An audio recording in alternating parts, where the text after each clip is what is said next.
Voice of Seven Thunders, a production of the Gospel Trumpet Publishing Company, and we are here with a very special edition that we're putting out. We have our very chief elder and leader of the Church of God, Brother D. Ray Tinsman, Apostle of the Lord, brother. So glad you're here with us. Glad to be here, brother. This is actually kind of special for me. I'll just signal out, these actually represent the very leadership of the church right here. These three brethren, Apostle Stephen Hargrave, Brother Apostle Randy Hargrave. And so, special treat for me to be here with these brethren. So, brother, little backstory. We were in Hopelchin, Campeche, Yes, Mexico, laboring together. And, of course, as prophets do, talking about how to do this gospel and how to win as many people as possible. Yes, sir. Before Jesus comes back. And you had mentioned something that you had in your mind, it's kind of a big thought that you were like, if I could just maybe give us some of that, and then we can kind of dig into what we want to accomplish today. Well, you know how things work in our minds. We brood over them, and they develop in our minds over a period of time. So I had that. Brother Jeremiah, if you remember, preached a very good message on drunken inhabitants, I think he called it. In November, that's right. No, in the Campeche meeting. Well, I don't remember. In the Campeche meeting, he preached basically to the lost out of Revelation 17. Yes. And I came to you after that meeting and after that message, and I said, this is a part of what I'm trying to say. If we can get this message and not just focus it to those who are outside of Christianity, but to the whole world. And then that started the conversation in Campeche that we started talking about this. I don't think that anybody wants to be lied to. Mm-hmm. Like that breaks trust in every relationship. Yeah. There's nobody that is just okay with being lied to. But then there's another, in my mind, there's another level of that is when it's organized lies. Mm-hmm. Mm-hmm. Meant to deceive. It's one thing if somebody lies to you because they're in trouble and they're trying to stay out of trouble. Even that's not even accepted. Right. But that's still different than, someone dreaming up a lie. Mm-hmm. And it's that at the base of my thought that the world is under this lie. Mm-hmm. Not new, but unknown. That if the lie, you might add refined too, it's very refined. I think about in the morning time and the Apostle Peter and Paul and their preaching. Their preaching was really all they were doing was exposing a lie. Mm-hmm. Mm-hmm. That's all. The binding of the dragon, was nothing more. I say nothing more, that's a lot, but they were just exposing the lie. Right. And it weakened, actually destroyed, according to the scriptures, it bound that power mm-hmm. that held over the people for generations and generations and made them do things because they believed a lie. Mm-hmm. And really, it's no different today. Mm-hmm. In some ways, it's the same lie. Yes, sir. Mm-hmm. It's refined. That's good. It looks a little different. In fact, the manner in which it looks different is that they have taken the exposing of the lie of the early church apostles, and they have taken that as to themselves to perpetuate the same lie. The same lie. It's a miracle. That's right. Miracle of devils. It's a miracle of devils. It's a miracle of language. It's a miracle a bad miracle, but it is a miracle. Uh-huh. And they're perpetuating the same lie. And I think the term wokeism is an attempt by this lie to perpetuate its lie so that people can't really be awakened. Mm-hmm. So the Bible talks about awakening. Yes. Right? The Lord was very concerned about people being in a condition of being dead in trespasses and sins. That's Bible language. So there's this need to be awakened out of the grave of sin and trespasses and awakened. And so there's this borrowing of scriptural Or hijacking. hijacking. Thank you. Yes, not borrow. Yeah. No intent to give it back. It's this hijacking of the scriptural narrative about how people get their help and get deliverance from oppressions of every kind. And what you're just highlighting is this idea of being woke is a humanistic version of the very same thing. And because it's built on something that's true, it has appeal.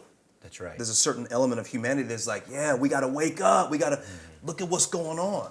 That's right.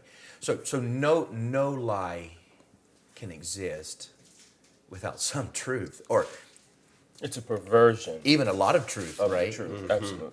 You know, we say the scripture tells us the devil is the father of Lies. lies, but it's not because the devil can't speak truth. When he came to Eve in the garden and said, "Yea, hath God said, you shall not eat of every," he spoke the truth, but it was the intent to pervert the truth. But this is not. It's not new when I think about what is considered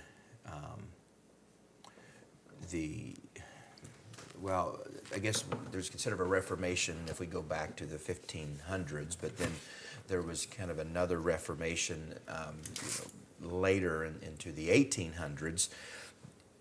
We see that as Brother Warner and how the Lord used him, but because there was this in the atmosphere that God put there was this wicked lie that also presented before Brother Warner come along. You had, was it Henry Miller? Is it Miller? Henry Miller, who started the Seventh-day Adventist. There's a Miller. I forget his It's first a Miller. name. I don't know. Maybe it's Miller. not Henry. It is H. I'm pretty sure. But anyway, it's a Miller. This is before Helen Whittle Smith took it over, but because it kind of died out for a little You're bit. right, But there was this whole move. God put something in the atmosphere that it was time, and the enemy recognizes that too. That's right. So then they come up with their own version of their own lie to actually try to fight the lie. That's actually the same trick. We can look at the killing of the babies at the time of Christ. That's right. Or Moses. That's right. It was in the air. It was time for deliverance. That's right. For the children of Israel out of That's Egypt. right. It's time. Or it was time for the Messiah to come. The prophets had prophesied. It was in the air. In so much that everybody could feel Yes. the agitation in their own spirits. Yes. Something's going on. Yes. And it makes its way up to the king who decides, I got to do something. And I want to be this one. I want to preempt the real one. So we could use Nebuchadnezzar. He does the same thing by saying he has a dream. So he's feeling something, right? And Daniel says, oh, like how does, Brother Steve, you preached this. How does Daniel know the dream? Well, they had already been communing with the king. They were things going on in there. It's not magic. It's not as mysterious as it sounds reading about it Right. later when you really read and you really find out. It's in the air. It's in the atmosphere from the Lord, right? Yes. God has always brooded. Always. Is the term you've used out of Genesis and Daniel 7 and Revelation 7. It's a brooding of God on humanity that actually moves people.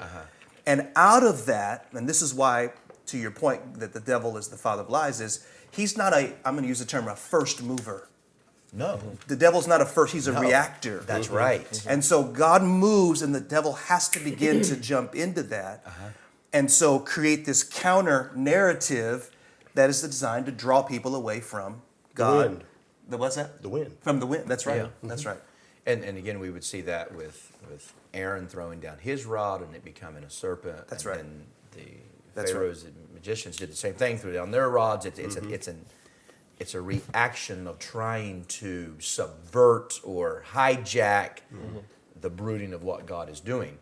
And there is no doubt. I can't imagine anybody alive now that wouldn't say, something Is happening. Something's it's happening. wrong. Something's wrong. That's right. There's a stir. There's a move. There's a That's right. The norms are not norms anymore. There's something happening, and that's not new to us. It's new for this time.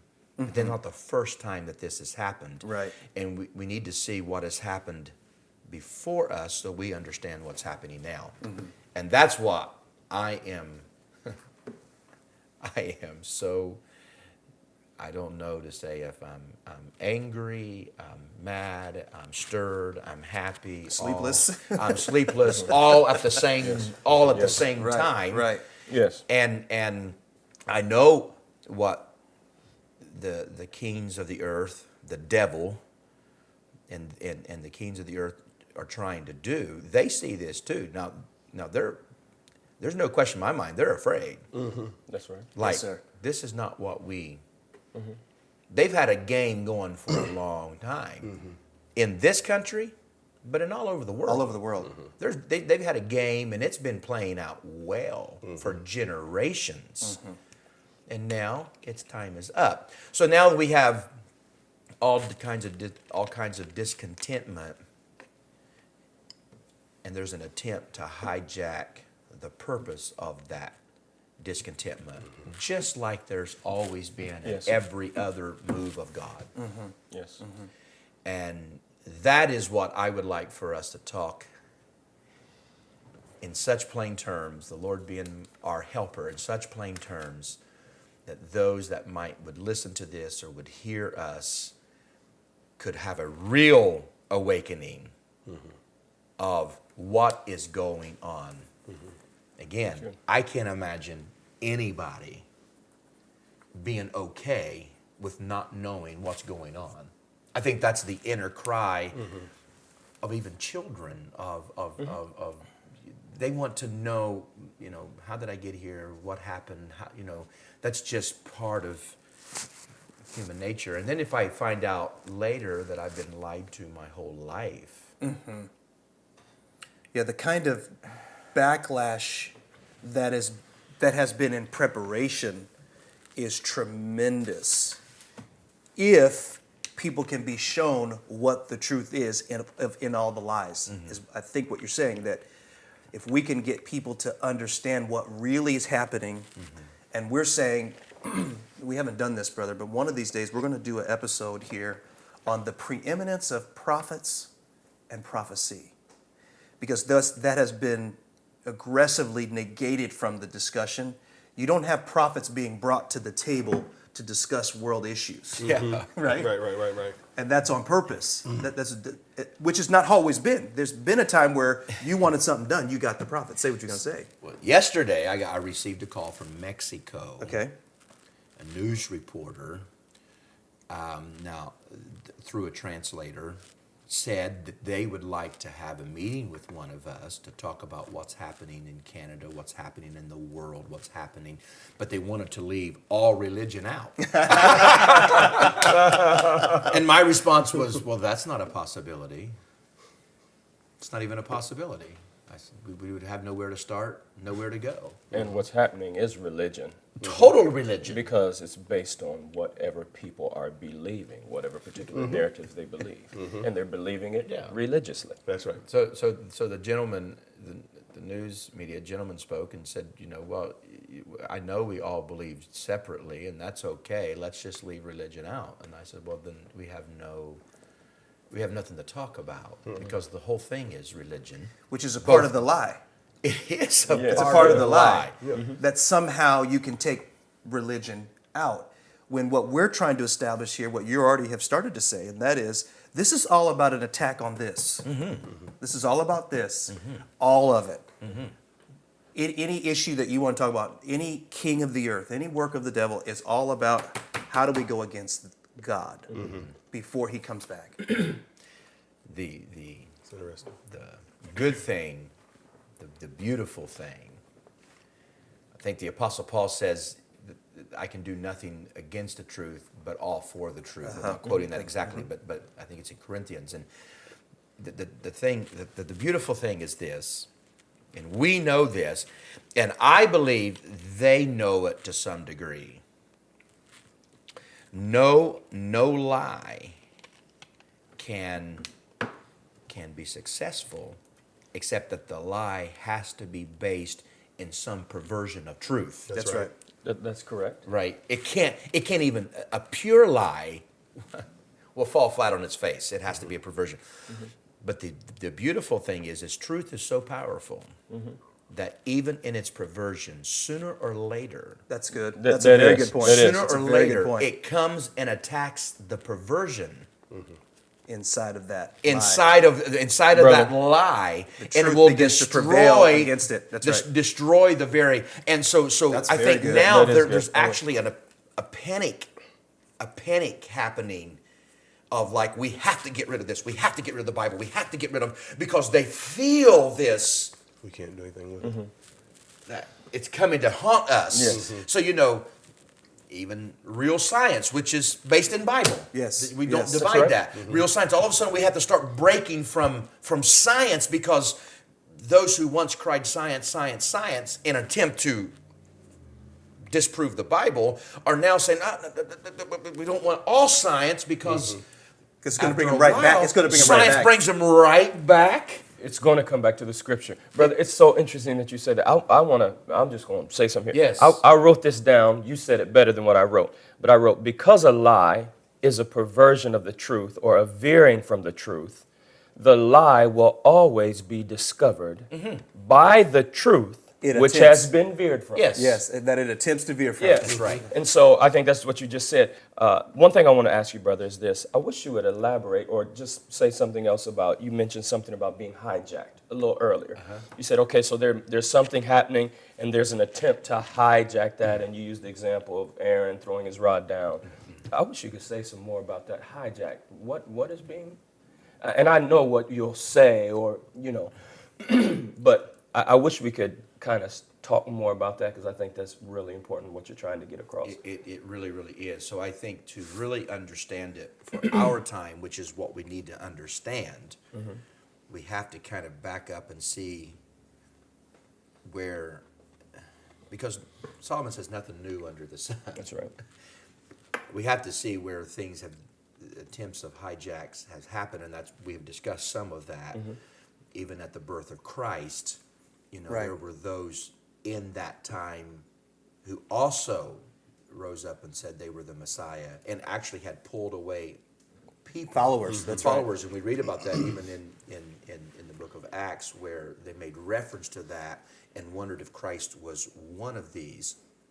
So you had people, rather than sticking directly to the prophecy, which what brings all of this to pass. Right, right, right. I think it's important for me to say this, that prophecy isn't just a foretelling. It is a foretelling, but it isn't just a foretelling. Prophecy, because prophecy comes by God, God also pre-exists. Right.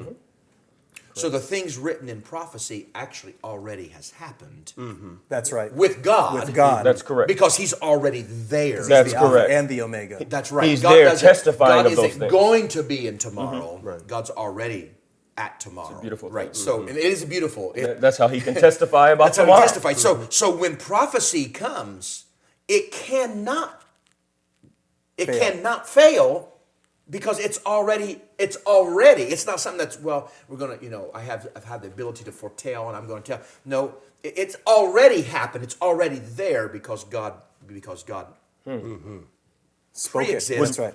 as well as exist. He pre-exists, like he's always there from the beginning That's good. to the end. So we'd say it's done in him. Yes, already. So what happens is that people, in their carnal sense, don't want to submit themselves to the prophecy, Right.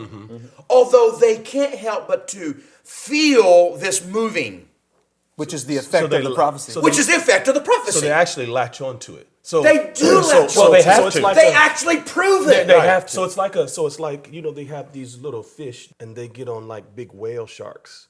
And the big entity that's swimming through the water has these little things attached to it. And so actually what we're talking about is those things that try to attach themselves to the larger moving of the prophecy through time.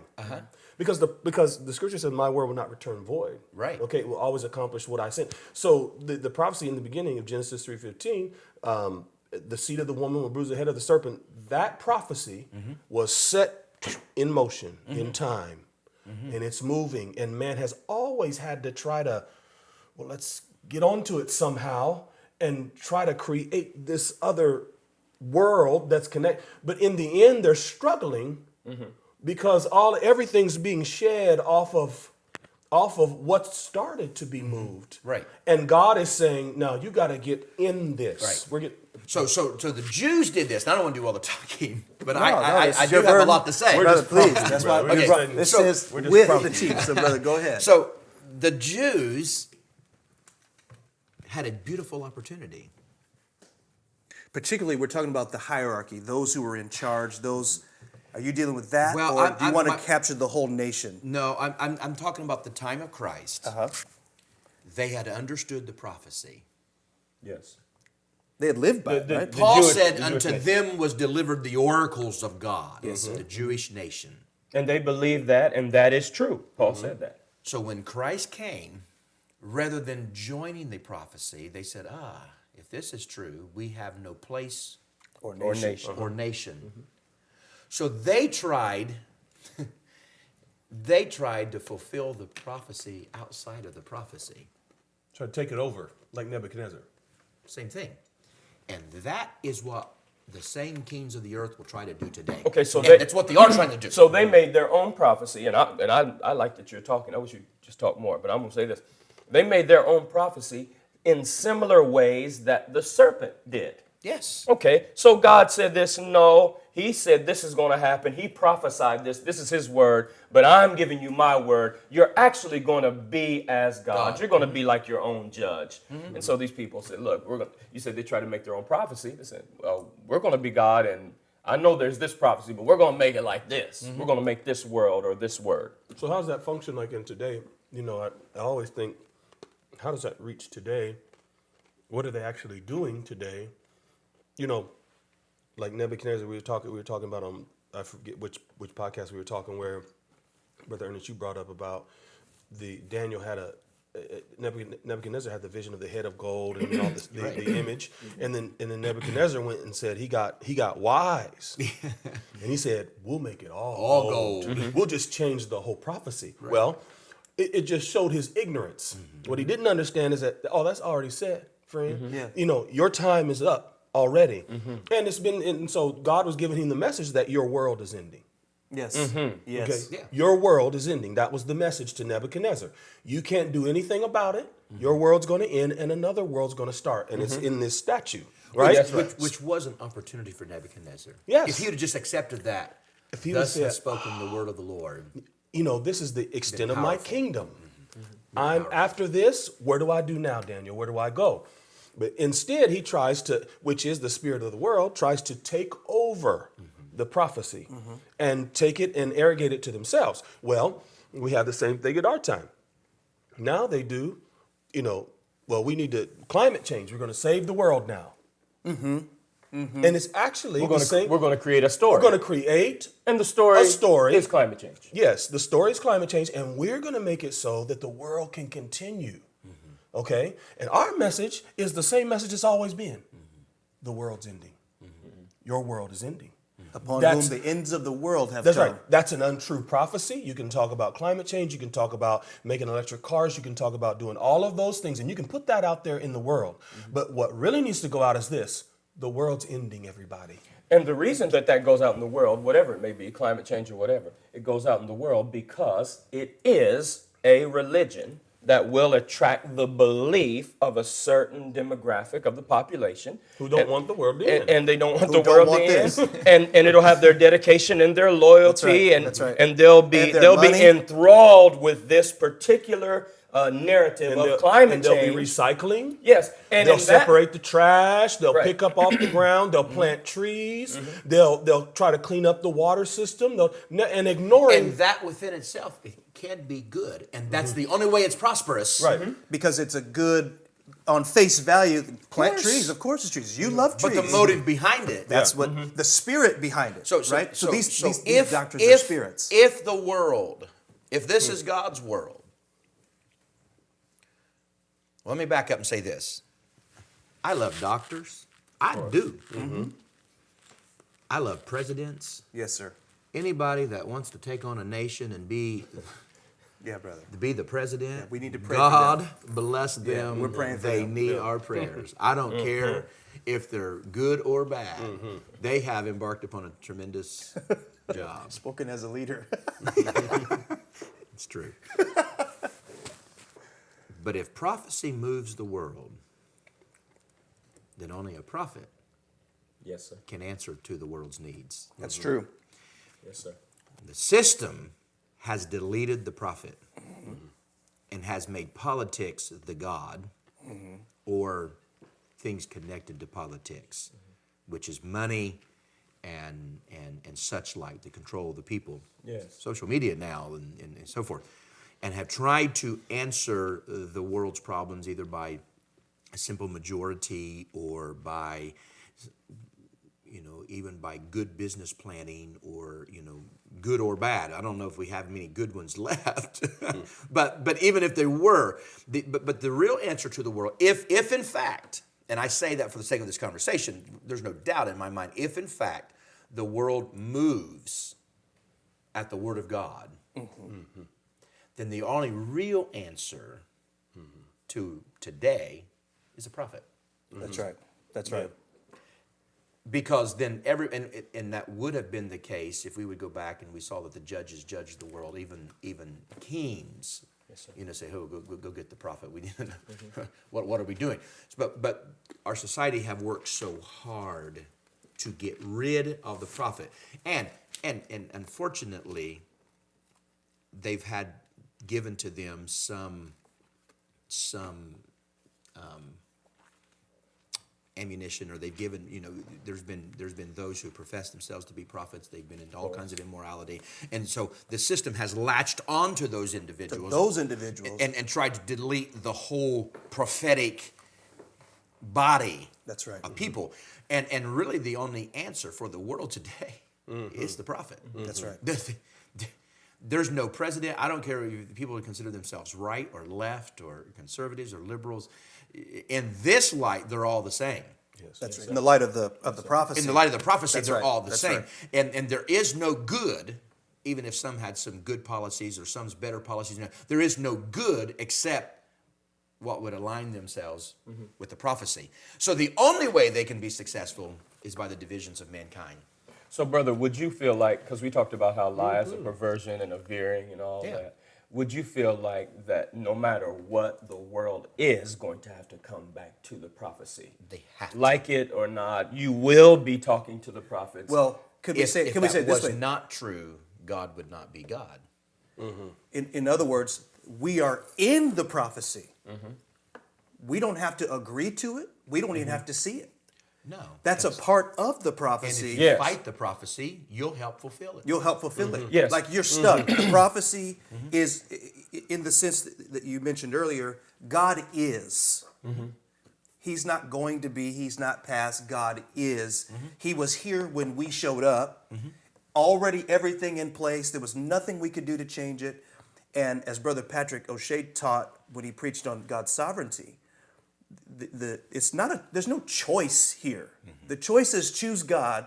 That's the only choice, and the box is already checked. All we have to do is agree. Right. And it's what makes sin egregious. It's that the answer is there, and people are saying there's got to be something else when there is nothing else. And that's why, for example, the garden is so clear about what sin is and how effective it was at leading to decay of humanity. It was simply the decision to choose against God on the one choice, and that was choose God. So we're certainly in the prophecy, and there's no doubt about that. I was maybe even, as I want to do, I was maybe even speaking a little bit more radically. And when I was asking you, I was saying that, do you feel like, and I think I know this answer, but you could probably say it better than me. Do you feel like God, because he is God, he's king, that he will make certain that the world, not only are we in the prophecy, we're as much in the prophecy as we're in God's world that he created. Right. We're here. Yes, sir. Okay. And whatever you think, you're here. That's okay? right. But even then, there has to be some measure, even in those that are wicked, where they have to come back before what God has placed, the prophets, the prophecy. and they have to stand. The scripture talks about every knee shall bow. That is a final judgment. The knee shall bow. But there's a sense of acknowledgement. My question, I suppose, is this. Is there a sense of acknowledgement in this world where God will say, oh, you will come back and see the prophecy. You will come back. You will hear the prophets. The ones you have rejected, you will come full circle. You'll stand right there because he's king. Right. This is my domain. You will come right back here and you will hear this word in this world. Now, you may very well reject it. Sure. But that'll be to your own detriment. Right. You understand So what I'm... Do you feel like it's that way? I know that's a long question. There's no question it's that way. It has always been that way. Because not only are we in the prophecy, which I think you were indicating not just us, but that the world is in the prophecy, there is no escape. That sooner or later, and now it's sooner. Yes, sir. Yes, sir. Now it's sooner. In fact, already now is working where people wicked people who will never accept it, but they won't not accept it out of ignorance. Right. They'll not accept it because they just refuse to acknowledge the obvious. They'll be made to know, oh, God is supreme. And it is God. What's he say? What's the scripture say? It is God that sets up kingdoms Yes. Daniel. and kings. And like Nebuchadnezzar had to acknowledge, the world has to That's acknowledge. good. That's a good example. And I'll be so bold to our viewers, they'll have to acknowledge us. Yes, sir. And I'll say, and to people like us, or people that will be With us. like us That's or right. with us. That's right. There's no question in my mind. It's very good. There is no other answers. That's right. And part of the panic is that people are being pushed to this one and only choice where they thought they had a world of choices. Right. And they're saying, no, can't be. But as they're saying that can't be, they're just getting narrowed into the Choices word are being choice. taken away. Choices are taken away. And the extremity of whatever circumstance, it can change your mind. Yes. Several weeks ago, whatever that was, the travelers were stuck in a storm. And for however many hours it was, 40 or what have you, that people know about on the news. And there was a trucker that was passing out food. He had 3-day supply of food. Out of his something own like private that. lunchbox. Out of his own, it was a trucker. Yeah, bro. Brother, you wouldn't eat that. I'm just saying, if the trucker walks up to you on a normal day and says, hey, I got this cheese sandwich. I don't know what he had. He's a trucker, okay? So he just walks up to you, and no disrespect, but you're not going to eat that. And the trucker knows that. No disrespect. Like, oh, no, thank you very much. You go ahead. Even if you were hungry. Brother, I'm going to be hungry. I'm going to go down the road, and I'll handle this myself. Yeah. But stuck in an extremity where humankind, we have zero options. That cheese sandwich looks different than it did when I had a whole myriad options before me. When it looks different. So what I'm saying is people will begin and are beginning to accept things that they never would have in a good way, because of the extremity of the circumstances that we find. There's enough. One time I said, and now I feel like I'm talking too much. One time I said, it's so cold out here. We live in Indiana, Ohio. It's so cold out here that you couldn't be racist. Brother, you go by, brother, somebody, I do not like black people. It's -40. Well, get on in here, bud. Don't tell nobody. Like, it's too cold out here. I can't hold on to these abusive, oppressive narratives based on the environment that I'm in. I have a question. So, we have the convoy in Canada that's happening now. Convoys, actually. Yeah, that's right. They're all over. And so we have this group of people who have decided they're going to force the government's hand. Right?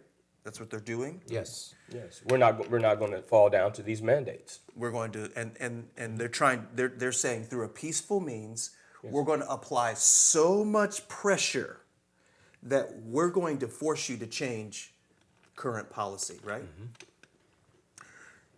Is it what they're doing, the very thing we're talking about, that God's doing? I don't think there's any question about That when we see Joe Rogan right now under pressure as well to try to get him to make change. That actually, now I'm not against the truckers and what they're doing, but they're actually taking a prophetic, I don't know how to say the question right, they're taking a prophetic example to accomplish a certain means that actually is going to cause them to be into the same press. Well, That's it. actually, Like at some point in time, the truckers are going to have to go. Like, if let's say they get what they want, and I hope that they do, they're going to go home. They're going to live their lives. They're going to get back to some semblance of normalcy, and then the Holy Ghost is going to say he's going to drive up to their parliament. The Holy Ghost convoy. Yeah. Right. They're going to. What I'm saying is people are taking what's in the air and using it for their own means. And that very thing is a part of proving the prophecy is already here working on people. And they're going to, what I want them to know is this is going to come back and get you. Now, you can protest if you want, but be prepared for the Holy Ghost protest. Because you're going to be forced into the same pressure to make the decision to move to what's right. If they can acknowledge that the mandates are wrong, then they got to keep following that. That's right. That's Like, right. what else is wrong? What else is wrong? What else is wrong? And it's going to bring them right to How did this happen? Yes. Yeah. Seems like there's a sense of righteousness in their protest. I know there is. And that sense of righteousness brings them to other points of righteousness. Well, I know this cause is right. This mandate is wrong. And as they're moving in that, then that opens up another world. And this is wrong. Like, they're able to see it. And I think, like you're saying, it leads them right to the place, or has the ability, if they will allow it to. So this leads them answers right to the why place where there's they a need to be. mass exodus out of the public school systems. Yeah. Right? People are feeling that. And just 2 years ago, not a thought about it. No. Yeah. Right? Just keep sending my child there. And the same doctrine was in the school. And some parents, like, homeschool. And as beautiful as it is, and I'll state for the public record, I'm on the trucker side because Yes. I think their They're right. cause is righteous and they're right. And the government that oppresses them they even exist upon the very foundation of the truckers That's correct. right Right to Yes, right to the- convoy and right to protest. convoy, Yes. and the very government, which is another something we can talk about later, is historically how has governments fared according to the prophecy. I think it's a worthy discussion, but Right. but what happens is though it's a beautiful thing, but if there is no connection made to their cry, and it's a righteous cry of oppression, but if there's no connection made to the true prophecy, then what has happened in the past is they'll get bought out in some form or another by the oppressor, Yes. so they can continue the same game. And that's what you mean by that's That's hijacking. what I'm talking about, hijacking. Yes. So we can't move forward really in anything outside of the prophecy, even in a righteous cause. Yes, sir. That's right. Because Please say that again. I just said we can't move forward in anything outside of the prophecy, even in a righteous cause. Why? Well, because that same oppressor or the beastly systems of this world will just adapt the righteous cause Yes. to perpetuate their oppression and keep it up. And then they'll make a Netflix special about it. Sure they will. Yeah. They'll Yes, actually sir. turn and make money on it. Yes, sir. And we, Netflix special. but we have a history of Right, this. right. This shouldn't be strange to someone hearing this. We have a history of it. Look at the black and white oppression of the world.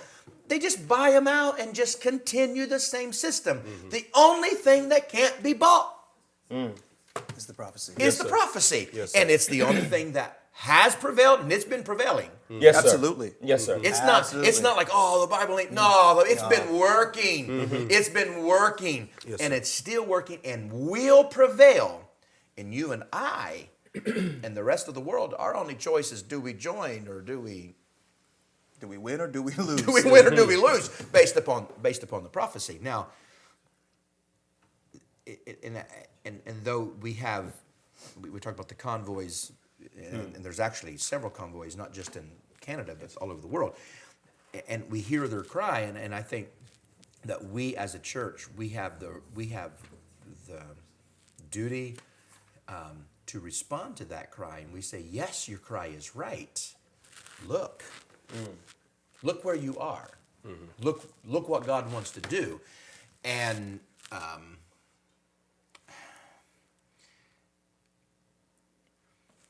I have a scripture in Romans I want to read. Please. Passage of scripture. Now, to those of our viewers that would be familiar with Romans would know that Paul, in the first chapter of Romans, speaks more to the Gentiles, and then around chapter 2, then he would start speaking more directly to the Jews, although we all recognize that the scripture is written for all of us. That's right. But find very interesting here, and it's more relevant today. Well, it's always been relevant, but it seems to me more relevant today than ever before. In chapter 1, and if we start reading in verse 20 or 19, it's hard to know. We want to go to verse 1, but if we go to 19, it says, because that which may It's be 21. I'm verse 19 now. Chapter 1, verse 19. Because that which may be known of God, listen to this, is manifest in them. For God hath showed it unto them. I heard an atheist say one time, if there is a God and he gets to the judgment bar, he'll tell God, accuse God, you hid yourself well. Well, we know that he won't say that. That's right. Because God isn't. He didn't hide himself. All right. He's manifest in them. He's manifested in them. Yes. Now listen, verse 20. The invisible things of him from the creation of the world are clearly seen. So God masterfully knows how to make invisible things clearly seen. Like what's happening right now in our world is invisible, and yet we clearly see it. Right. Yes, sir. Right. That's right. Nobody could be alive right now and say, I don't have any idea what you all are talking about. No. Oh, no. Right. You see it. On any continent. On any continent. There's no place that this No. is being done in a corner. No. So it's clearly seen, though it's invisible, yet it's clearly seen. All right. Being understood by the things that are made, even his eternal power and Godhead, so that they are without excuse. Yes. Verse 21. Because that when they knew God, so we're not talking about people who are ignorant. They knew God, but they glorified him not as God. They refused to call him God. And I'm going to get on down to the couple verses down. Neither were they thankful, but became vain in their imagination. Now listen to this. And their foolish heart was darkened. Professing themselves, while they're darkened, they have a profession to themselves. They became wise, that they are wise, but they actually became fools. And they changed. Now they changed the glory of the uncorruptible God. God is unchanging. He's the same yesterday, today, and forever.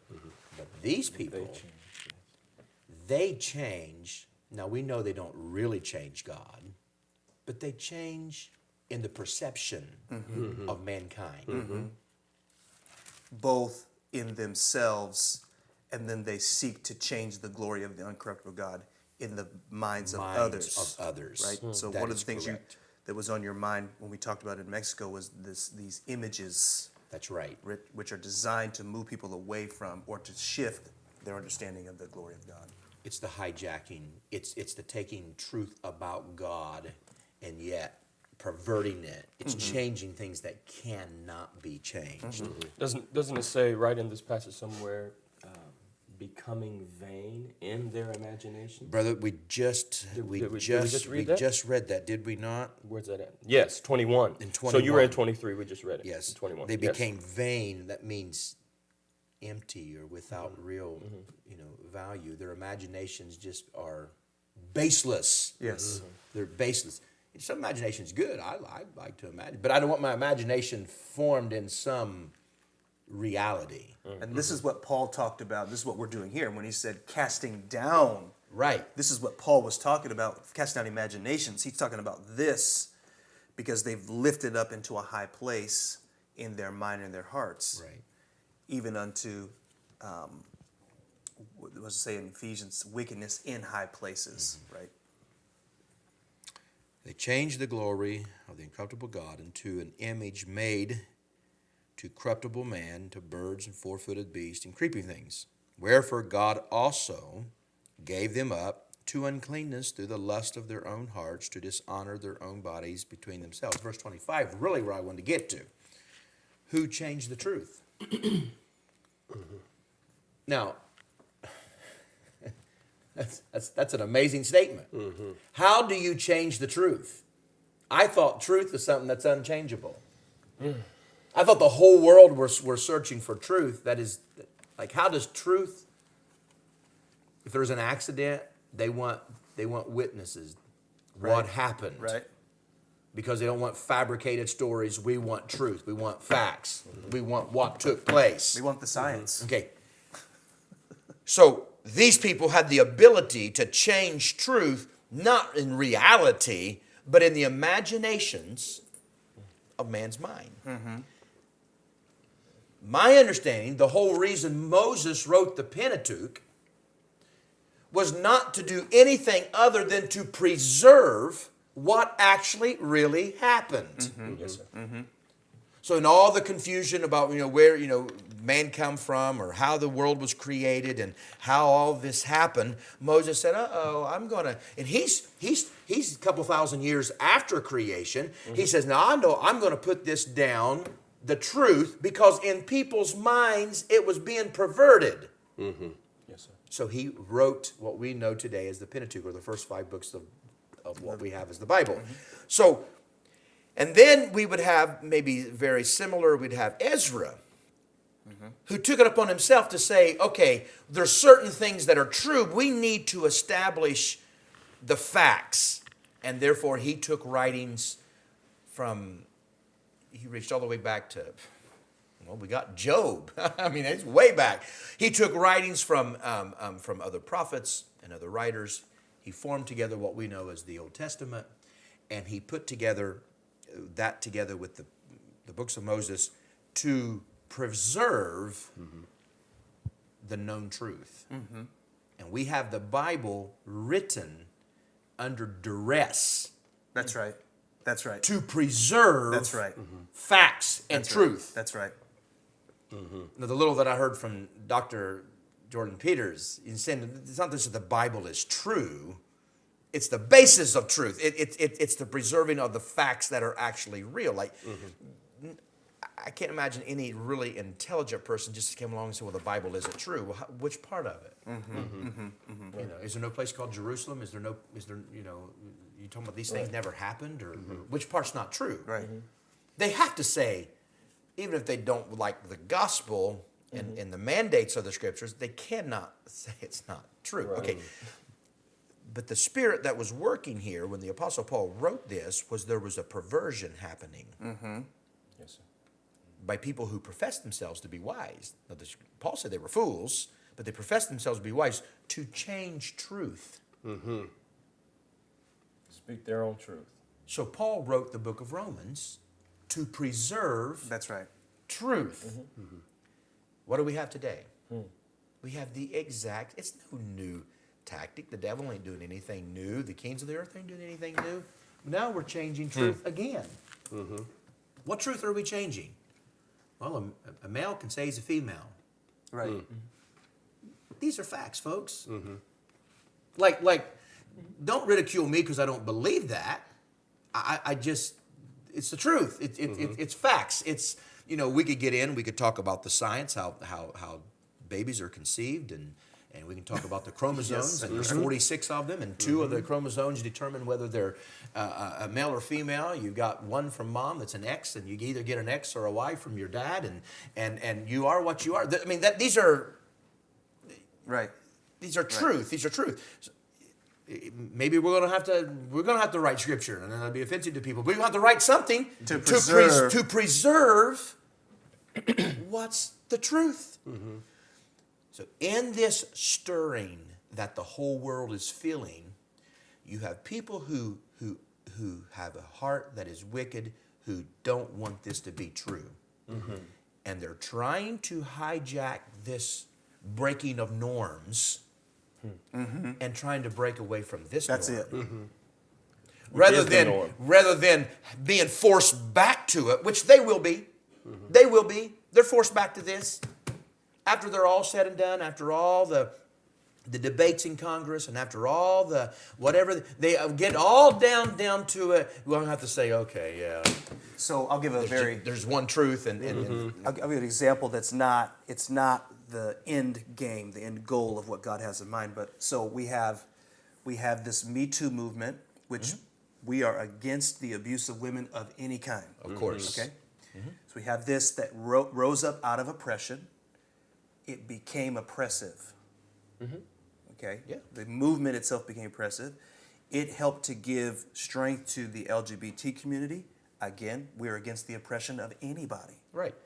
But the movement itself became oppressive until now we have this supposed debate about competitiveness with gender Sports. fluidity in sports, right? Okay, so we have Me Too, we have LGBT, we have all these movements that are working to try to take away the perceived oppressiveness, which we're against that. So now we've got this debate about can a man who's transitioning and a woman and what is happening is the very women who were saying Me Too are now saying, wait, these men are smashing the records. We'll never be able to compete here. We got to have some justice here. This is not the fullness of what the prophecy is doing, but it is showing that the same pattern of taking something that's true, perverting it, will come back and get you with the truth that you perverted. They're actually violating what's in them. That's right. You have to deny what's inside of you in order to get there. Because God, it says that which may be known of God is manifest in them. So you have to deny What's inside of your own person. It's not a matter of what you tell. I don't like your religion. No, you have to deny yourself. That's right. And I think as ministers, we have had to come to this fuller understanding. We go to maybe a new place that we're not used to, and we think, well, what do we preach? They don't know anything. And then we're told, no. You get to looking around. They do know. Long before I got here, God was already in them working a work. They do know. And whatever I say here today isn't going to be a complete surprise. Somebody might have something new, but not complete because there's something working in them. So we see this pattern. So let's go back to the Me Too movement.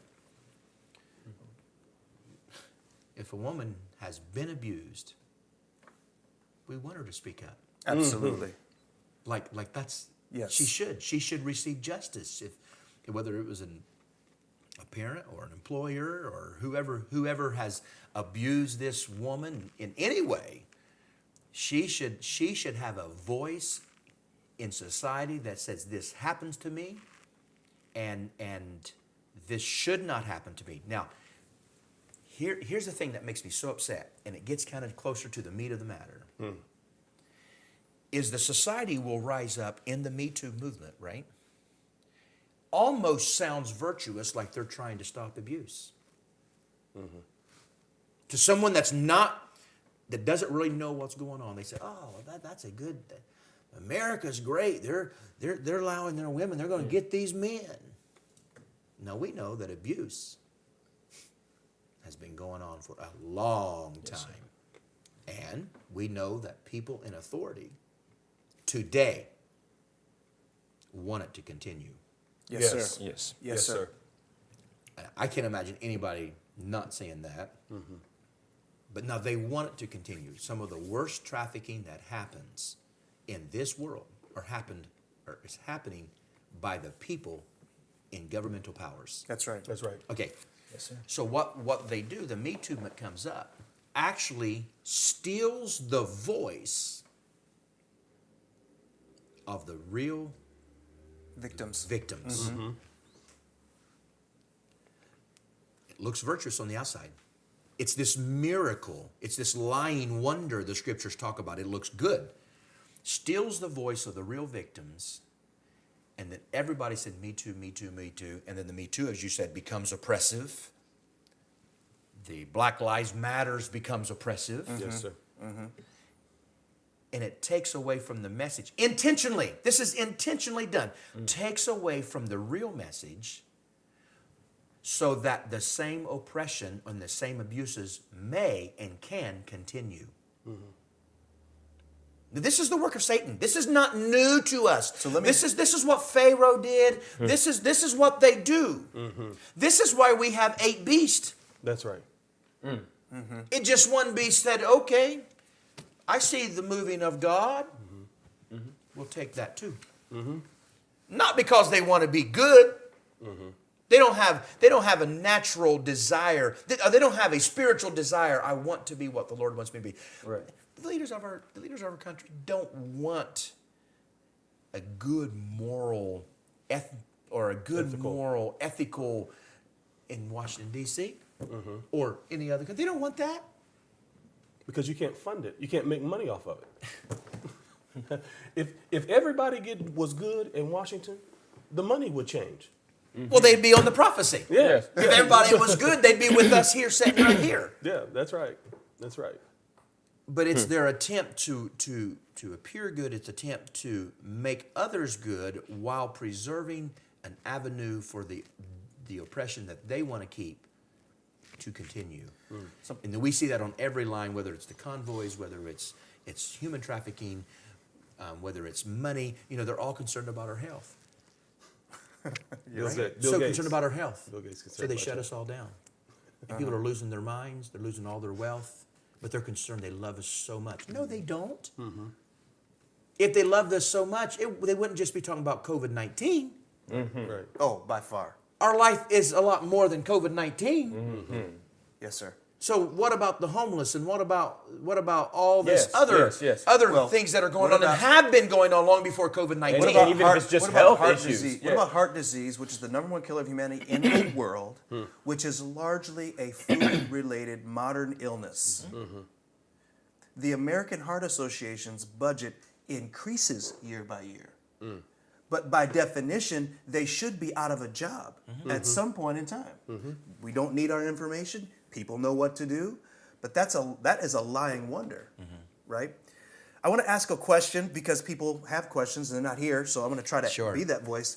So, do we feel? I'll ask you as the head of church. Do you feel like that these movements are bad or they come from a bad place? Black Lives Matter, Me Too movement, other groups that rise up in opposition to some of the issues that are happening in the world. So, brother, I think I have to be careful in answering that because I maybe wouldn't know of every movement, its origin. Sure. But I think I can say, generally speaking, that many of them rise up with righteous cause. Black lives do matter. Yes, sir. But they haven't mattered. Right. Right. Right. So for someone to say Black lives do matter, that's right. So in that sense, it's actually comes from a good foundation, Which actually, but it's minus the prophecy, Yeah. so it's guaranteed to go bad. so it's the lie that you were talking about. Every lie has to be riding with some truth, right? Else it can't be twisted. So it's back to even what you were saying before. So Brother Jeremiah preached in the Campeche meeting. He was preaching to the lost there. We had a good meeting. A lot of new souls were there, and he preached, and I think the title of his message, he took it out of Revelation 17, Drunken Inhabitants. And he was telling the youth at that meeting, don't be drunk on Hollywood. You're buying into a story, you're buying into an imagery that you can never attain anyway. And then he proceeded to talk about a time when he had an encounter with a drunk man, and the drunk man was not rationable and was picking fights with actually friends, him who was being his friend and etc. And I sat there and I thought, yes, these youth are drunken, but the entire world. That's the urgency that I feel. That's the drive that I feel. It's like we walk out and they're all drunk. Now, they're not drunk on alcohol, but they're drunk on a lie that only leads to the success of their oppressors. Mm-hmm. Now, Which that's is why the they're truth. drunk, right? They can't see that. They can't see that. And that's the truth, whether it's the BLM, whether it's the LGBTQ, whether it's the whatever movements are out there, the defunding of the police, or the Republican Party, or the Democratic Party, or whatever. That's the whole. They're actually all drunk. And the only thing that can awaken a drunken person is the prophecy. Mm-hmm. Now, how we can say that for the understanding of our generation, I have had sleepless nights. Sure. I have walked the floors. Because if that understanding could be understood, we haven't seen nothing yet. When you say that, in terms of what? All the rioting, all the convoys. People ought to be going to Capitol Hill with the Bible in their hand and say, you're wrong. Where's Brother Ray? Where's Brother Steve? Where's Brother Randy? But it's going to happen. According to the Scriptures. According to the Scriptures, it's going to happen. Yes, sir. And it's going to happen when people realize, I've been drunk. I've been drunk on the wine, as the Scripture says in Revelation 7, drunk on the wine. Of the wrath of fornication. Of the wrath of fornication that this woman, this system That's of the kings of the earth has produced. They make them drink. the system creates the drunk is obviously symbology. Right. So the system puts in people's spirit, their heart, their mind, their belief, things that actually, were they sober, they would never even begin to approach believing them. A sober person can't believe that gender is fluid. That's right. That's right. It's not possible to Not in believe. 2022. That's right. It's Where not we right. know science, we know It's not possible It's to not believe. possible for a sober person to believe that. Now, And that's not an attack on the people that are victimized by the system. I was just going to say that. Sure. If somebody thinks or is confused about their gender or have sexual preferences and it's no attack on them. In fact, in some sense, they're our brother. Yes. Absolutely. Or our sister. Yes. Absolutely. But it does make me angry at the system that's causing them to do that. But it's so unnecessary. You know, it's true. Life is confusing, brother.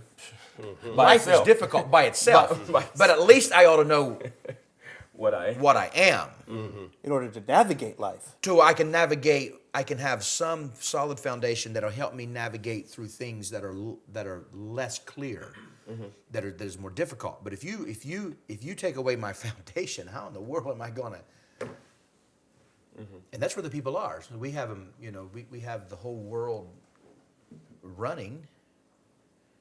Although there's an awakening, and I'm so, and I'm not talking about wokeism. I'm talking about real Holy Ghost awakening. But there's an awakening. But there's this sense of the whole world running after an image of which is no possibility that there'll ever be.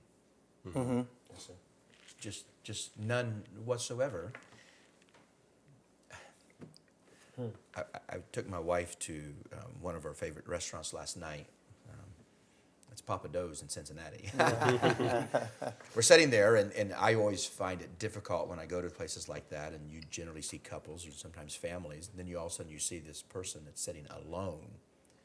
And I always feel for those people, like, why do you if I was hungry and I was by myself, I'd be more likely to go to a Subway or something and get me something quick and move along. You're supposed to enjoy those kinds of things with people, in my mind. So there was a lady there who was sitting. She was sitting alone, and she sat there. She was there when we arrived and was there when we left. So she was there for a long time, and probably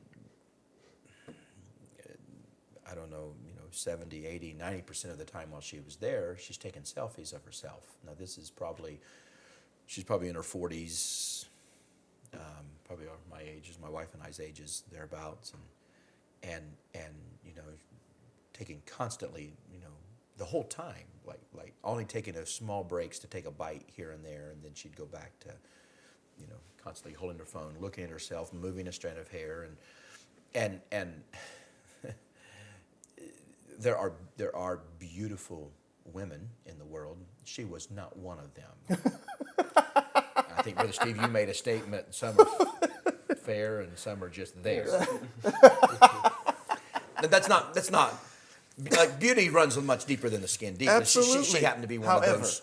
She'd have to be. We have to There are people that are striking. There are when people you that are view strikingly them, beautiful, and she was not and that. she was not that. And yet there had to be. She was trying so hard. And my wife spoke up, and she said, "Well, I wonder if these efforts that she's doing now is even why she's not by herself here." Now, I know nothing about this woman, and that may not be the case at all. But what I am saying is that this drunken stupor that has people idolizing certain things causes them to do things that they wouldn't normally otherwise do. And even in this life, hindering them and causing them to go through pain and grief that they shouldn't. The young lady should have had a lot of friends. Should have been laughing, should have been, having a good time, and I don't know anything about the lady. But there's this whole drunken. But she is a representative. That nobody that's watching us listen to this is going, I've never seen such a thing. What are you talking about? What are you talking about? Right. They know some of them are guilty, but some of them have seen these people who, let's take this a little further, who after they take the photo, then through the tools of drunkenness, they go and they make their lips bigger or smaller and their eyes bigger and they change the color. And then they put that out to society as this is the true me. And when it's not. And they know when they wake up and look in the mirror, what they on that gram account is not the same thing. Right. And it actually increases this drunkenness or this attempt to continue to stay drunk out of this cup that Babylon holds in her hand. In order to try to attain to that, go even further, I'm going to go see Dr. So-and-so. Can you Make me like this. Can you put something on this? And can you do something with this to walk around, right? So we have people like the human Ken and the human Barbie doll. Like that's the extreme. Okay. But you don't have to be that to be drunk. No. Yes, brother, that's right. Not every drunken person goes to the extreme. And that's a part of the deception. It is. Is to feel like, I'm not that. And I should be that, or I Right. want to be that. Part of the system, because we've been talking about the system and hijacking. So part of what the system does, it creates an environment in people's minds where they feel like we are attacking individuals by discussing the very things that we're talking about. Right. Like, for example, we're attacking this young lady, or we're attacking the young man that believes that he's a woman. Far from that. What we're doing is we're saying that there's a system, there's a structure in place that creates this environment where people can now go through the oppression. Look, I'm oppressed. I need my lips thicker or thinner. To me, to us. That is an oppressed individual. What is wrong with what exactly is wrong with how you look? Why do you have to conform to some kind of image that is outside of yourself? And so the attack is not on the individuals themselves. The attack, It's a defense. yes, it actually is bringing them to a place. Oftentimes, drunk people think you're trying to, like for real drunk people that have been drinking, they think you're trying. Hey, you're just trying to mess them, like you're drunk. But it's all right. We have a cell. we have a holding cell over here. You sleep that off, and when you come to, you'll realize, oh, these are my friends. They had the best interest in mind. But the point I wanted to make is there's a system where these things can thrive and live. And that system is bringing about these oppressive elements, causing people to be drunk. It's not an attack on the people. It's an outcry. It's an outcry against the system that creates this kind of behavior. And I think that the reason that some people would maybe believe or be tempted to believe that it's an attack on the people is because they would separate that person and make that person as an individual rather than looking at that person as a system that's happening in the world. So I don't know if this is a good segue or not.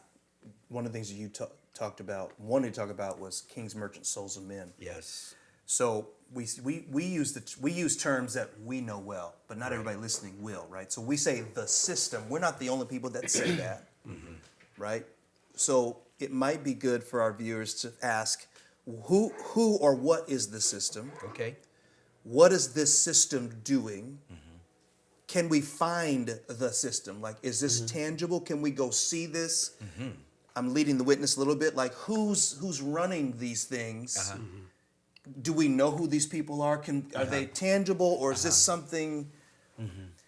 And this might be a good spot for this now, or maybe not. And we might even want to take a break. It's up to how everybody feels. We can keep going, or what do you want to do? Well, I think, first of all, I'll say this. I don't think that we can say that the whole system is tangible, but there's a sure lot of it that is. And so for our viewers that might not know exactly what we're talking about, I think I can condense it, and some of you brothers can help me. There's obviously systems in the world. That part we There's can't educational deny. systems, political systems, financial systems. There are social systems. Right. There We ourselves are a system. We have a central nervous system. Right. That's right. Skeletal system. Man is a system. That's right. Governmental systems and systems, Familial how people systems. become presidents and how they're elected systems and so we're talking about, when we talk about the system of this world, we're really talking about any system that's outside of God's system, because God has a system too. Yes. And we there'd be some people in the world who would like to deny any system and would reject all systems. And actually, God has a system. We have to find that. So we're talking about the system of the world. It's anything that's outside of the system of God. So there are things that are there are parts of the system of the world that's good, but it's only because they have taken that from divine principles. Very good. Is that clear enough? So example would be like a good book on leadership at the bookstore. Every principle in that book you could find right here in this book here. Yes, I even think some of our social systems, the caring for the poor, and I realize it's hijacked. I don't. It's not all good, but there's a part of that's divine, and that actually comes from divine principles. But still, any system, any government, or any system and a system can't operate unless there's a administration of that system, right? So I'm using the term governments because governments produces or operates in a system. So any government that is, and again, this isn't a strike at presidents. I don't like when people just strikes at presidents. They themselves probably couldn't do much better if they were there. Most of the time they do it on social media, but historically, governments that are founded outside of divine principles, and divine principles is first apostles, secondary prophets, and thirdly, and we know the scriptures, any government eventually are bad. Because, what is the scripture? They When the become righteous oppressive. are in authority, The city right, rejoices. Right. So, because carnal man outside of God is not basically good. That's right. That's right. That is correct. Very bad. good point. And a man given power, unless that's a godly man, called by God to have that power. Men possess power by God. Yes. But then if God calls a man to have power, then they can operate in that power without oppression. Yes, it's very good. But man who gains that power through systems, through people say, why don't you vote? And this is a whole other subject here, we won't get into. But any man that gains that power through any system, even if it's the best system that man can come up with, if they gain that power and yet they're not called of God or they're not righteous or called of God to have that, they will become oppressive. And this is what Samuel the judge, Samuel, told the people, told the Israelites when they wanted a king, Yes, sir. he told them, we'll get you a king, but be it known that he's going to ask for your sons and your daughters. What he told them, sooner or later, he's going to become oppressive to you. And that is the case in every system that is outside of the system of God. So that maybe that answers the system. It does. It does. And I mean, we could do whole, The, lessons on it. the question somebody might ask, well, what do we do then? We live in a real world. The next what step. do we do? What That's do the we next do? step. Well, we have to go back to our foundation. Yes, sir. And this same system that we've been talking about has intentionally divided the people of God. Yes. Yes, sir. Because if they weren't divided, Yeah, brother. they couldn't exist. We would have a right system. We wouldn't even need that system. We wouldn't even need it. Wouldn't it. even be We there. wouldn't need it. They didn't need it when Samuel was the judge. And That's that's right. why he got angry. What Samuel was getting angry about, he was like, oh, so you want to be like these other worldly systems when we already have the system. Already That's have where the the system. prophets are here. I'm the prophet. It's working. God is communicating. And that's why he was angry. So people become so angry when they hear, us make statements, Brother Steve, Brother Randy, we make statements about, the whole world should look after us. We're the governors of the world, and we're all, and they think that we're Jim Jones. Jim Jones or Like some, they're crazy some, people. some crazy people.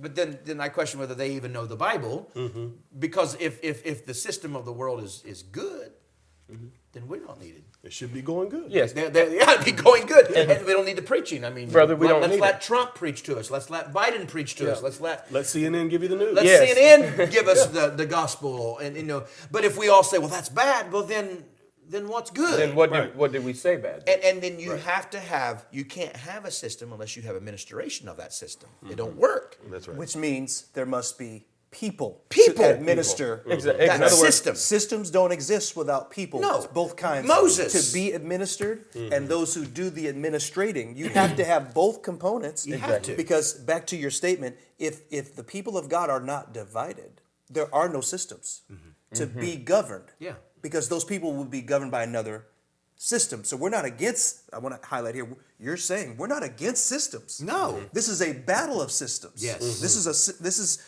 God has patterns. He didn't have to, but he has provided those for us so that we can know him and draw ourselves to him. And so somehow it has been lost on the people. So actually, when you say it must be administered, you're talking about these systems have people operating these. That's right. Okay, so that's another question that somebody's going to have. Well, then, because if you're going to fight something, you got to know what you're fighting. That's right. And more importantly, you got to know who. Right. It's know who- always somebody. who you're fighting. You have to know who you are in this army. Where I am. That's right. Fight. That's right. And I'll say something too. I want you to finish this. I'll say insert something briefly. When we talk about, well, the people should look to us, or no, look to me, or I'm an apostle, or no, when we get up to preach a message, we're not guessing. No. So we're not getting him saying, I'm gonna do my best, but I'm not real sure if I should even be here. It's not like that. So anybody in a position of leadership or doing anything will know that that's who they are. Yes. We wouldn't criticize a mother for saying, no, I'm the mama. You bring my child here. Right. We would say, well, absolutely, that's the child's mother. Or the president gets up like, I have advised my administration. We would say, well, who do you think they are? Well, they think they're the president, and they have this administration. They're letting you know I have this authority to do these things. And so when we say things like that, we're saying that from a standpoint of where I think all humanity would understand it. If they would.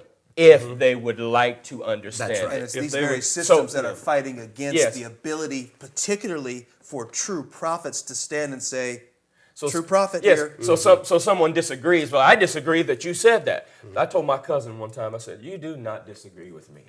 And then, she's a woman. She's like, well, how you going to tell me? I said, you don't disagree with me because you don't know what I said.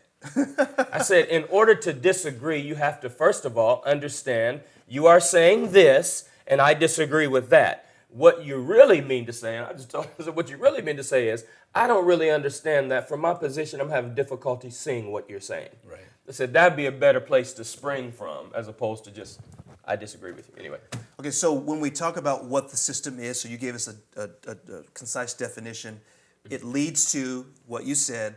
There must be somebody making these systems go. They don't just spontaneously exist. Somebody's over these. So are there people, we know that, I have to ask this for our viewers, people that would listen, are there people that we can point to that says, so the scripture uses language like kings of the earth. Well, most of the world is not under a monarchy. Right. Or are they? Right. Yeah, that's a good question. Right? Yes. And so who are these kings? Using the biblical language, you know, I'd like to see a modern, I don't have it with me, a modern translation. Do they still call it kings of the earth, or do they call it? I'm gonna get one. Thank you. You have made me go to get one. Okay. Yes, brother. Get my. I have some have help a here. pen.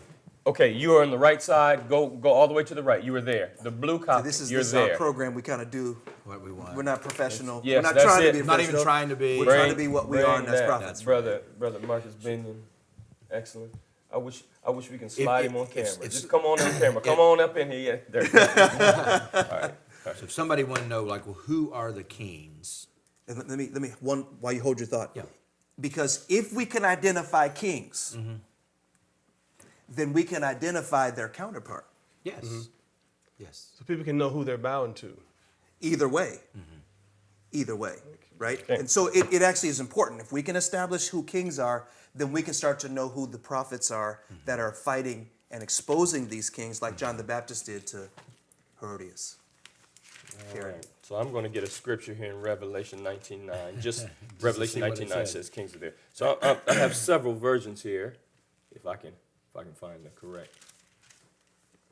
And because I have several versions, when I turn, I'm not familiar with It's not your. 19:9. Okay, I'm getting close. All right. So Revelation 19:9. I'm gonna see what the Amplified says. Amplified That's version. pretty close to the Greek. It is. But I want to see what they say. 19. Is it 19 and 9?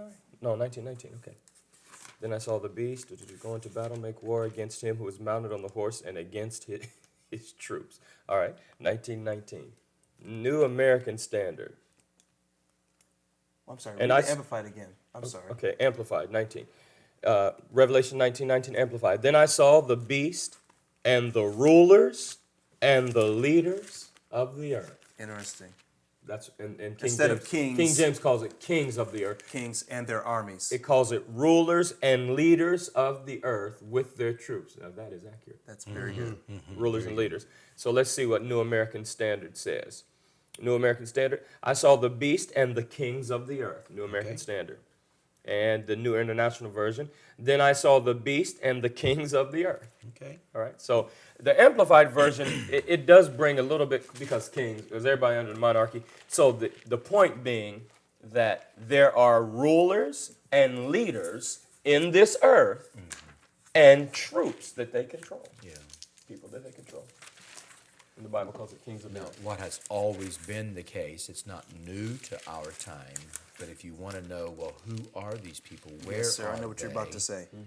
You follow the money, Yes, sir. and you find them. You got it. You follow the money, which is power. So there was a time when it wasn't always the U.S. dollar, or sometimes it's the people. But you follow the money, and then you'll know. What's nice is you can follow the money back into the scripture. Well, you do. So like my problem with the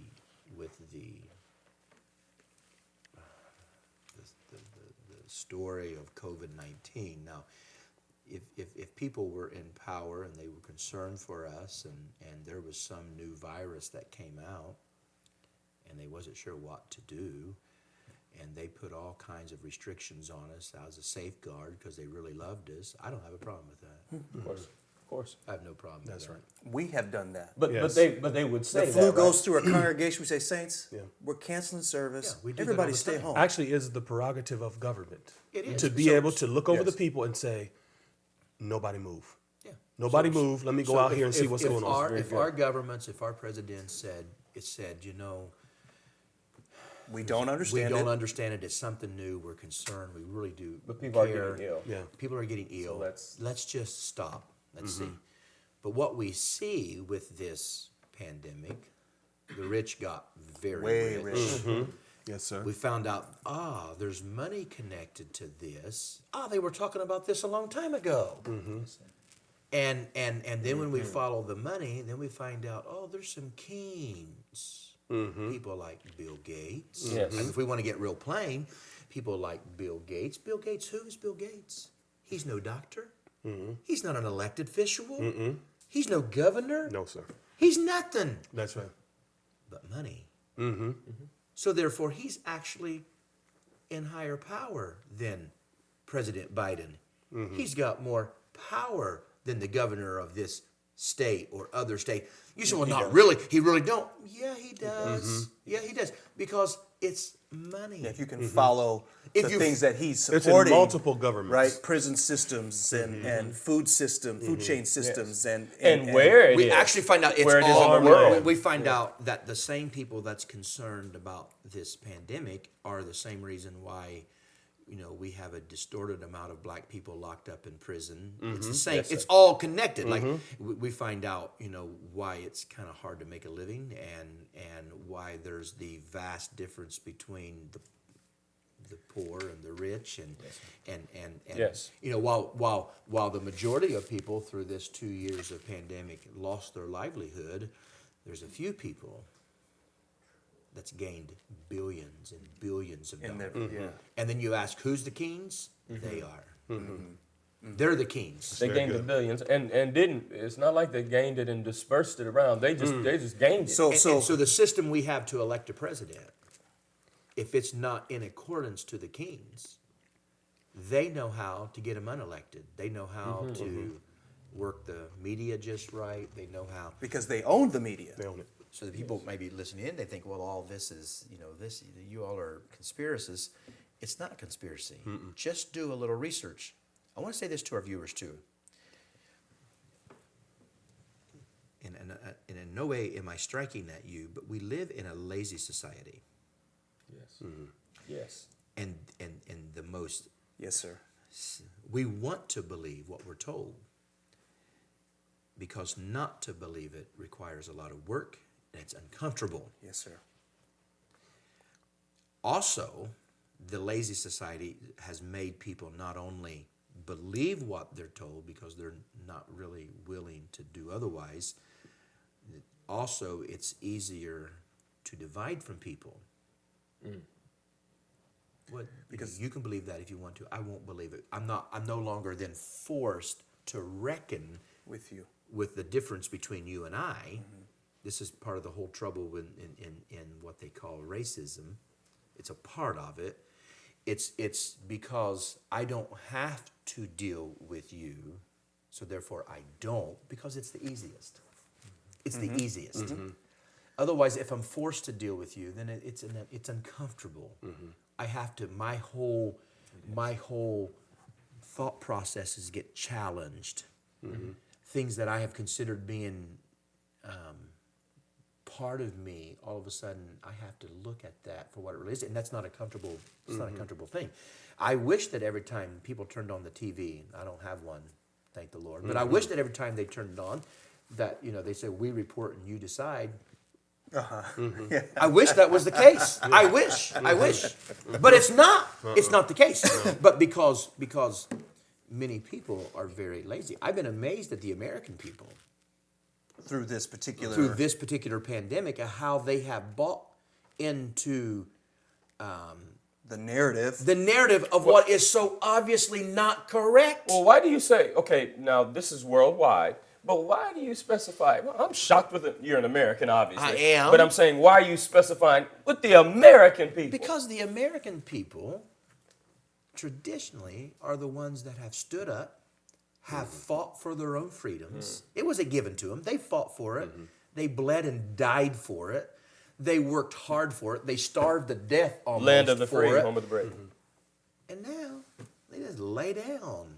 They're just laying down, ripping away our businesses, ripping away their financial futures. Now I believe the Lord's working in all of this, but they're doing this, and when they say, well, follow the science, follow the science. What science? Yeah, the science What that science? says this on the one thing, but then the science doesn't say anything about gender fluidity Yes. suddenly. Like Same suddenly, thing. The same the same people. people that are saying follow the science Yeah. are ignoring the science. Yes.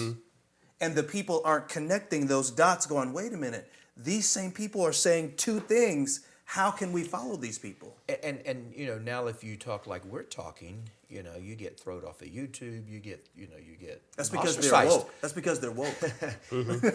But people are afraid to be ostracized. But the American people shouldn't be afraid to be ostracized. That's where we come from, right? I mean, that's in the very minds of the American people. I would have thought. But again, it's a system. It's a drunkenness that makes people. It's a bad example or a bad analogy, but you know, if a man wants to abuse a woman, he treats her kind and gives her alcohol, and happens. It happens, and she loses her ability to rightly reason, and then he abuses her. That's what happens in the system of the world. They don't just wake up one day, we want to abuse. They start giving money, making things, and we buy imagery. We start buying into it, and then we get drunken so that they can do with us what they want to do. And that is what, actually, there's one sin. There is Yes, really sir. only one sin. Yes, sir. There's sins that come out of the one sin, but we see that one sin by going back to the garden. Really, that's the one sin, and then that same sin that caused these people, they could be their own God. They can judge what's right and what's not right. That naturally produces a division. That's the very natural that divides the people. We have to make room for many gods now. And yes, the cry of the gospel is come back to God, come back to the prophecy, come back to our very foundation, come back to who we are. And if we have a viewer that's in distress, they don't need to be in distress. If they should be in distress, unless they find themselves upon the gospel. That's right. And then they could fully submit. The reason we're so happy is we say, well, if the prophecy says it, we believe it. Yes. We're gonna, That's just what it is. We function like it already happened because it already has. That's right. That's right. That's very good. And therefore we see the distress in the world and we think, amen. Wake up. Actually, the necessity of faith.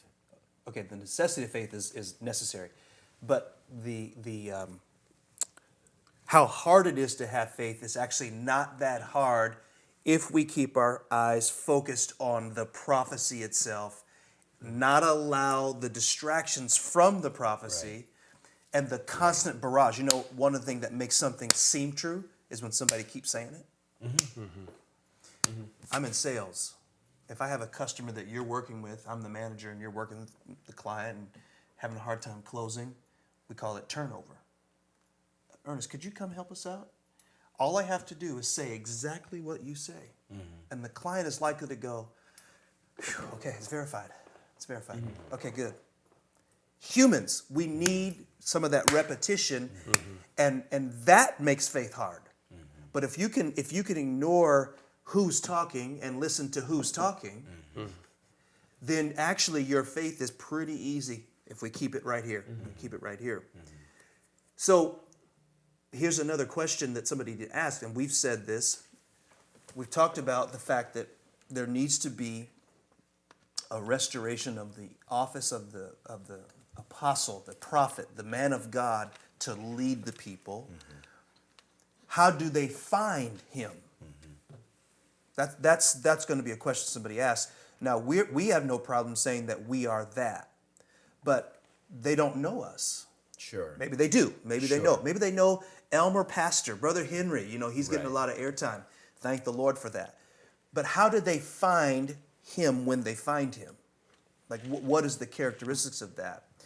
Obviously, this is an interesting point here, but obviously it has to do with the money, where it's going, right? So, Brother Randy, in our post, we talked about Simon the sorcerer who tried to buy the gospel, and that was the thing that Peter said, oh, no, you can't buy this, right? Right. That's got to be in the in the definition, the man of God cannot be bought. So I would think that if somebody would come so far to understand the things that we have talked about in the scriptures, can't but find us. Like it only leads. Now, if So if you're saying that what God is doing, this brooding, this agitation, these protests, all that we've talked about so far, you're saying it's going to lead them right here. it will, if they allow it. Now, if they're a believer in the system, they think, oh, we need to go to the polls, we need to vote, we're going to get in a good governor, we're going to get in a good president or prime minister, and they believe in the system, then that's going to keep them from seeing this. But if they say, oh, this is God at work, and there is a system, and there's a good system, and there's a bad system, oh, there is a prophecy, then the question about who's in charge is not even a question. Because whoever's in charge at least has to know this. It's the one that's saying it. The one that's saying The it. one one that's that's making saying it. it.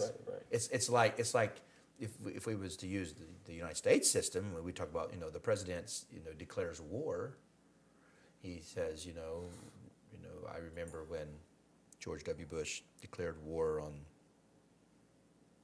I guess it was on Iraq. And I remember I was actually in California the evening that he spoke to the American people and said that within the next 24 hours we will be at war, and told the American people to go home and go to bed.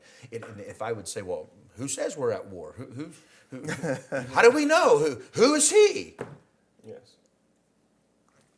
When the bombs started dropping, or when the tanks rolled across the Kuwait-Iraq border, then we knew, like, he was verified, yeah, he's the president. Well, that may be crude, but it's the same thing.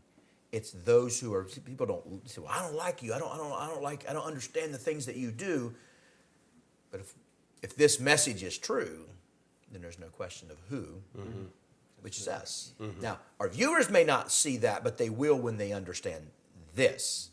And they'll be forced to say, okay, So you're saying then that we have been born of prophecy. we have been. That this is not something that we've thought of, that actually our success hasn't been our own, it's not our own genius, it's not our own, it doesn't negate that we're humans and that we've had experiences, but I'm saying, what you're saying is, if you follow the prophecy, if God gives you that understanding, He will bring you right to people who have been born of the prophecy, and that's who we are. That's our I definition. think one good example of that, Brother Ernest, and there's many, we had Joseph, who was a part of the right family. He was one of the sons. He was sold into slavery. He was lied about, thrown into prison. Finds himself in Egypt. God gives the king a dream.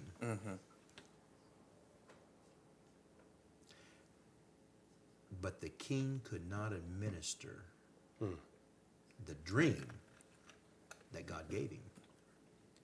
So when the king was distressed, and then we know the history, what happened, and then this butler who had gotten out of prison, and the king said, I've had this dream, and then he remembers, oh, I had a dream one time too, and oh, Joseph. And then he was reminded about Joseph, and he told the king, there's a man in prison, his name is Joseph.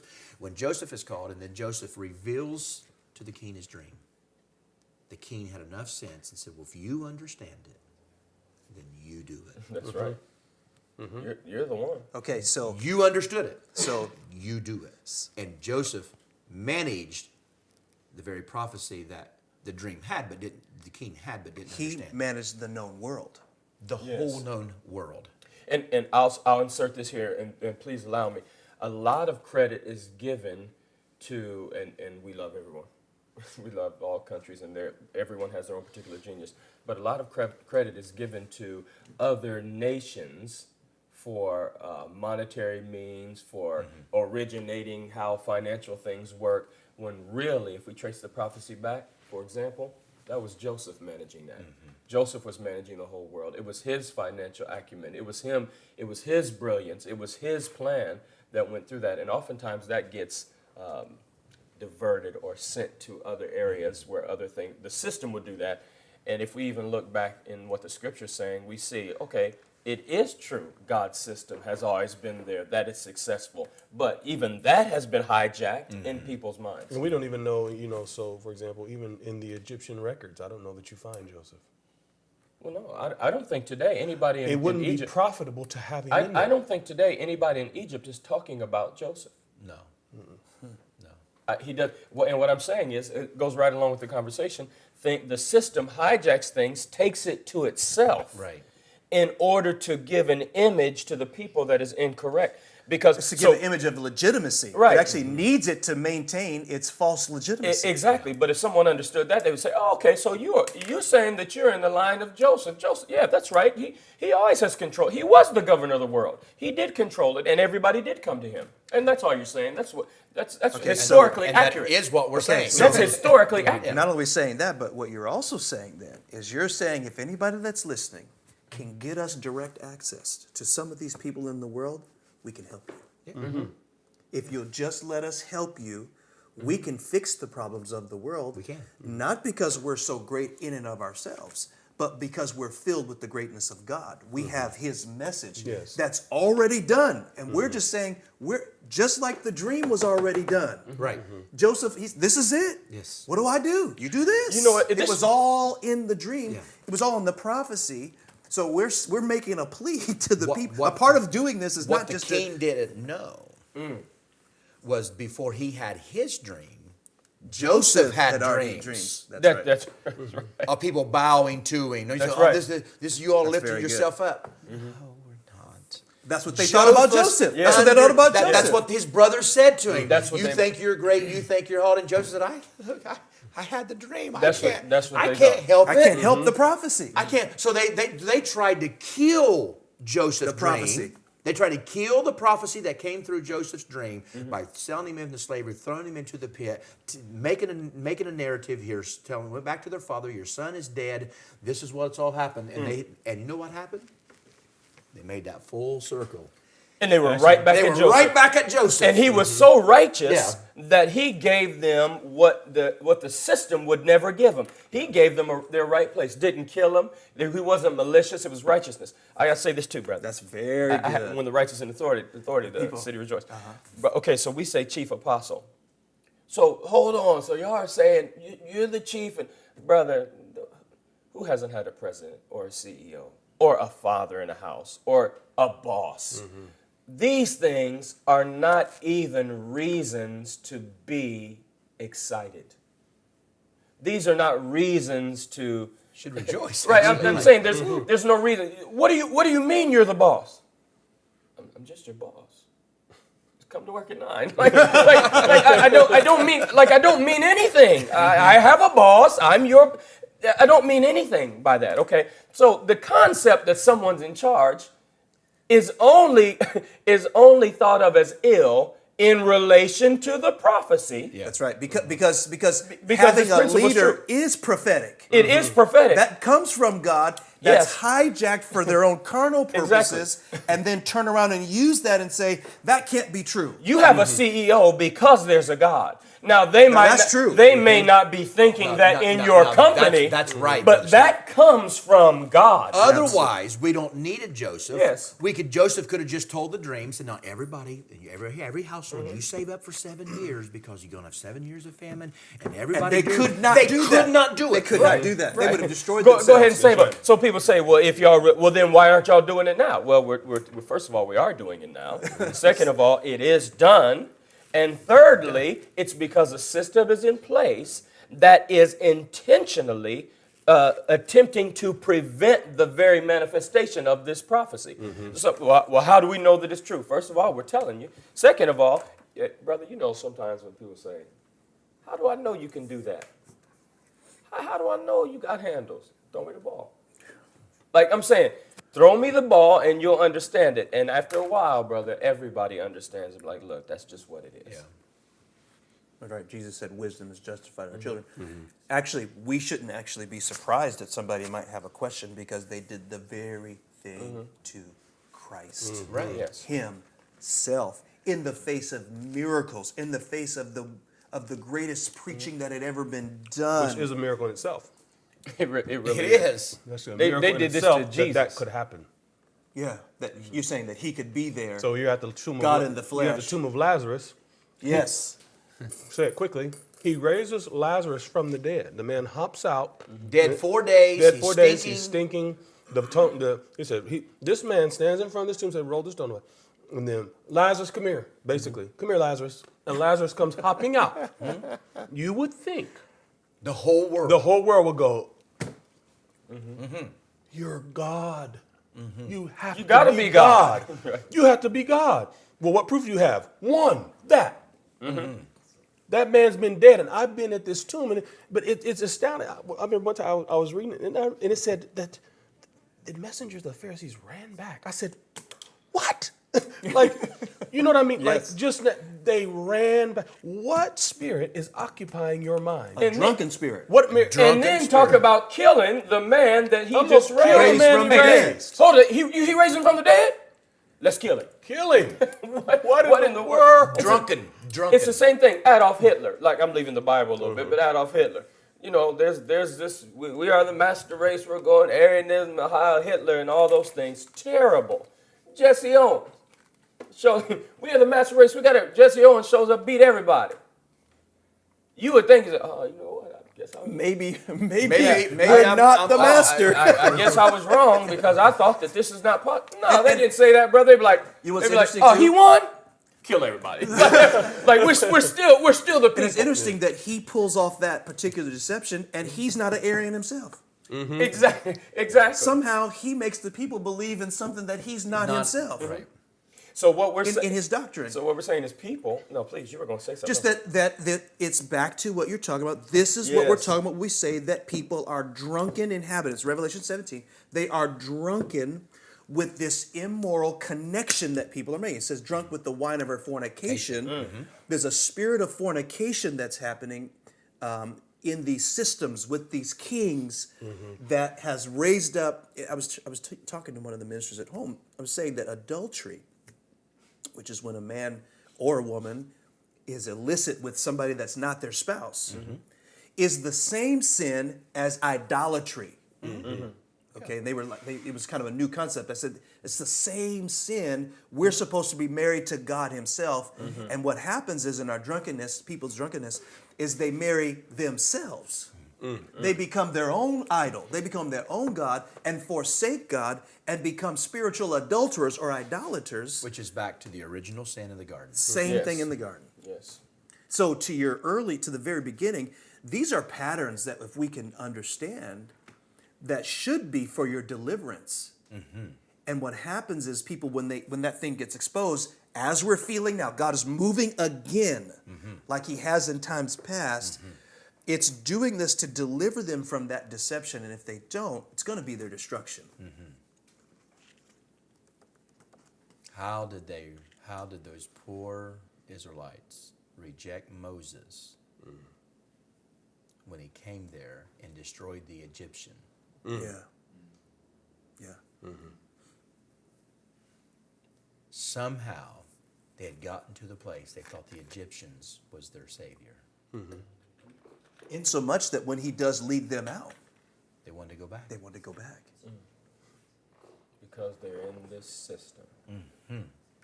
So when we decry the system, all of a sudden people are like, huh, you all are bad. Right. And you're not only decrying the system, you're saying that we should believe what you're saying. So you must be from the devil. But I don't believe in the devil, but if there is one, you know. It's you. It starts going all the way left. So, amen. Is this our break time? I think so. All right. Thank you so much for listening. This has been another episode of The Voice of Seven Thunders, production of the Gospel Trumpet Publishing Company. Lord bless you.